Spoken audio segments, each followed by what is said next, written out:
rock that beat.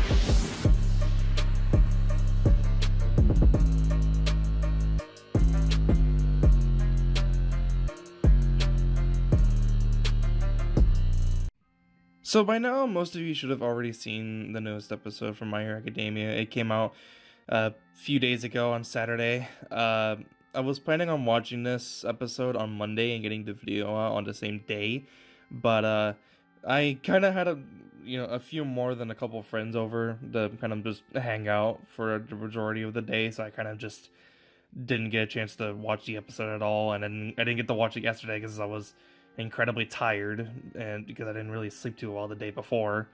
And yeah, I finally got to watch the episode sort of yesterday because I woke up at a decent time, but I didn't record just because stuff came into my personal life that just didn't really need to. It didn't really give me a chance to really record, but now that I have a chance to record because I'm up really early in the morning, now I'm finally recording the episode review, and yeah, I kind of expected what was gonna sort of happen within the episode, but only sort of, because I thought that the way that things were gonna end was that there were obviously gonna be people with some minor injuries, some people with some, more so than minor injuries, but they'll live and etc. And I thought that if there was anyone who was going to come close to dying but not actually die, it was going to be, well, obviously Night Eye, because he's the only one who really got, like, impaled. And, no, that didn't exactly pan out like the way that I thought it was going to. So, the beginning of the episode starts off where we had left off the week beforehand, and then it continues on and after the opening, and Eri still obviously doesn't have control of her power, and she can't, turn it off. So, luckily, Aizawa was there. He raised her head. He was there, and he erases her quirk, and she passes out. And by then, everyone is just being transported to the hospitals, obviously, because there's a ton of injured, cops and even pros and etc. And they all need to get there as soon as possible. And then before Night Eye goes to the hospital as well, him and Midoriya actually have like a really nice moment. And it kind of comes up again, but it's mainly here where it happens. And they have a moment together where, he acknowledges the fact that Midoriya was able to, change the future and, twist the future of the events that were supposed to happen. Because he had looked into the future with his foresight and had saw what was going to happen. And what was going to happen and what he saw was that, well, Midoriya was going to die. But that didn't happen. It didn't happen at all. The only person who did die, spoilers, was unfortunately Night Eye himself.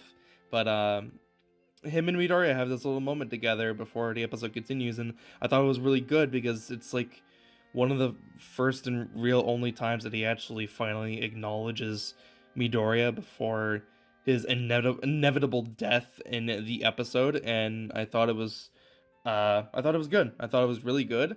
But then they get into something that was really cool with the League of Villains and Shigaraki specifically, because I don't know, Shigaraki was never really that, like interesting to me. Not that his backstory or anything wasn't, like interesting in the slightest. It's just that it never really seemed like he was doing much, and it kind of just seemed like he just sat around and didn't really do anything, and he just was the leader of the League of Villains, and that's basically it, right? But in this episode, and towards like most of the middle half of the episode, or the middle part of the episode, he's just basically going after Chisaki, because Chisaki is obviously getting, transported into a prison, so he can just be kept there, and then eventually he's gonna get interrogated for information, and etc, etc.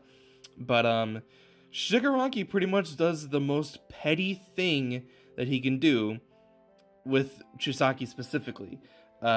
He goes to where he goes and, attacks the vehicle that he's being transported in. There's a pro there, and he abducts the fucking pro. And then he does the most petty fucking thing that he can do within the episode. And Chisaki's whole quirk is the fact that he can disassemble and reassemble anything that he touches. He has to physically touch it with his own hands, right? But what he does is that he completely nullifies the use of both of his arms, both of his hands.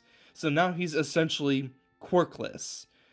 And then they also take the drug as well, and they then just leave him there. They leave, the cops that were there, they take the pro that was there, and they just get rid of his use of his arms. And it shows that obviously he had the idea ahead of time, but it just shows like how petty he is and how much he just hated the fact that he had to, allow himself to be essentially a subordinate. And I thought it was just really within his character to be able to do that, and I thought it was super cool that they did that. And of course there are gonna be people who are gonna compare it to the manga, and they're saying like, oh, it looked cooler in the manga, and it's like, yeah, I guess you can say it looked cooler in the manga because of the way that it was stylized within the manga compared to the anime, but I don't think it's really that big of a deal. Like, I've kind of mentioned and talked about this beforehand in certain different episodes, but it never really was that big of a deal for me. The anime is just doing it its own way, and it shouldn't be that much of a significant difference as long as it's still enjoyable. And anime only, viewers are still experiencing the story that you got to experience ahead of time in the manga. It's just all stylized different. That's all it is, and I don't think it should be really be made that big of a deal. Maybe that's just me. Maybe some people are thinking too much about it. I don't know. I really don't know. But the episode continues on. They're all at the hospital. Midoriya, shockingly, out of all this in this situation, is the one with the least amount of injuries, but because of Eri and her quirk, that makes sense because she was able to basically negate any injuries that he got. And Aizawa's telling Midoriya that everyone's gonna, live, they're gonna be okay, but there's only one person that isn't most likely going to be able to make it, and it's Night Eye. But they also mention the fact that Eri is kind of in a really weakened state because she's very feverish and she's still asleep because she passed out immediately once Aizawa erased her quirk to stop her from using it. But yeah, they kind of mention the fact that they're most likely not gonna try to figure out on how to utilize her quirk because of the fact that it doesn't really work on non-living things. So developing her quirk is gonna be incredibly difficult because of the fact that they have to use something that's, actually living. And so it would be really dangerous for her to try to figure out how to actually develop it and, make it so that it would be more powerful than it already sort of is already. But it's just gonna be this type of thing where it's like she has this really strong quirk that can do a lot of things very easily, but the fact that she still currently right now has no control of it, and it'd be very hard for her to control it and develop it because of how it works, it most likely isn't going to work out in the long run. So very unfortunate, but maybe something will come of change when she grows up and she develops more as a character, and that would be very interesting. But of course then we get to the big sad part of the episode, which was the finale and the ending of the episode. Aizawa is on his deathbed, and he gives some praises to Midoriya, and again he acknowledges the fact that he was able to twist the future. Midoriya the whole time keeps telling him that he needs to live because of the fact that if Midoriya was able to twist the future, then that means All Might will be able to do the same thing. Because the whole thing about Night Eye and All Might was the fact that they split up because of the fact that he used his quirk to look into the future and saw that All Might would die.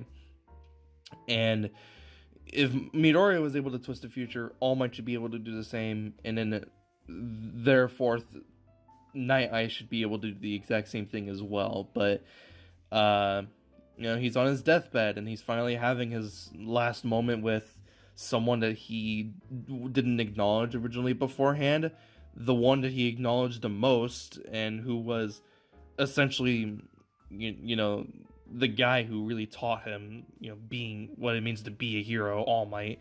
And then he also has this really emotional moment with Miro, and yeah, Miro gets out of his hospital bed and he can barely walk. He still currently right then and there doesn't have a quirk anymore, but he's still moving about, and he wants to be there for his teacher on his deathbed. And of course, he is giving Miro praises as well. And he also mentions the fact that he wanted him to be the vessel for One for All, but I don't think he really says that out loud. He mentions that in his head for the audience. And yeah, he just ends up dying. He just ends up, unfortunately, dying. And it was very heartfelt. It was very emotional, and it was very sad. But if I was to mention one thing about the scene that I actually liked, I don't really want to say it like that or mean it like that, but a little like small detail, if you're paying attention into the background to the heart meter, you can see his heart rate slowing down repeatedly faster and faster because he's progressively dying even faster than he already was. And I just thought it was a small detail that if you really notice it, you'll appreciate it. But of course, it's still a sad scene where Night Eye dies. He passes away, and it's everyone in the room is crying. Everyone in the room that interacted with him in some sort of way they're all crying. All Might's crying. Miro and Midoriya are obviously crying, and Bubble Girl's in the room as well, and she's on the ground bawling her eyes out, and it's very sad. It's very emotional, and I thought it was done really well, and I thought it was done really well in the sense of the fact that we don't really know honestly too much about the character. We didn't really get to interact with him for too long. We only got to interact with him for one arc, which is why I thought that he wasn't going to die originally when I was watching the episode. I thought he was going to end up being okay. No, he died. And I was like, oh my god. Is this like the first time a pro has died in this fucking series? I have no idea. It sort of surprised me, but I think it kind of sort of needed to happen for the development of the characters. And I think from hence on forth with the development of certain characters, it's definitely going to get more interesting, especially because of the fact that Miro now essentially has to continue on without a quirk, and he's most likely going to want to still try to be a hero, even though he doesn't have a fucking power to help protect people, but that's probably most likely not going to stop him. So what really can you really say but other than admire the fact that he is going to try to do it? But that's besides the point, I guess. I thought the episode was just really done really well. I thought it was mostly animated really well.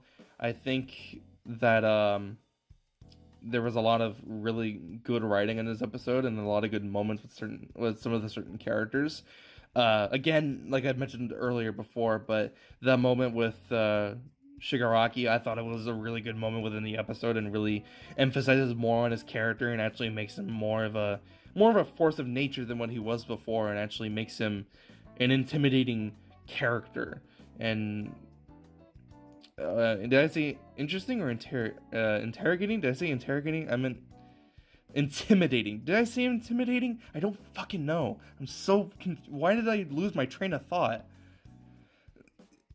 Anyways, he imposes himself as a more intimidating character within this episode with how he shows his pettiness and how he doesn't, forget something, and he'll always come back to it and do something about it. I thought that was really handled really well within the episode, and I thought it just looked cool, and it was a good moment for, the characters of the League of Villains. I just thought it was super cool, and I'm really glad that they did it because it made me more interested in Shigaraki being the main villain, the leader of the League of Villains essentially, and I hope to see more, definitely. But other than that, just I thought the whole heartfelt scene at the end of the episode was done really well as well.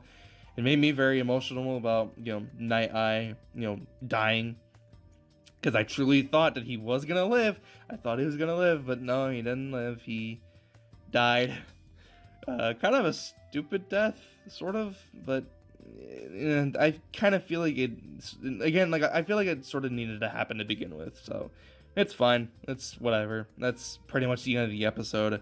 The previews show that it's going to focus more on the side characters and their interactions with the characters who, went through these, the bullshit within the arc, and I think that's going to be cool. I think that's going to definitely be interesting for what they have to say. And I think certain characters will have to say certain things, and whatever they have to say to each other, I think it's going to be super cool. And just good for character growth and character development, character interest. and character interactions. I think that's going to be really good. That's my point. So anyways, that's the end of the episode, which means that's the end of the review. If you did enjoy it for whatever reason, be sure to leave a like. And if you want to subscribe for more videos just like this, I'll see you guys in the next one. Have a fantastic day. I'm out.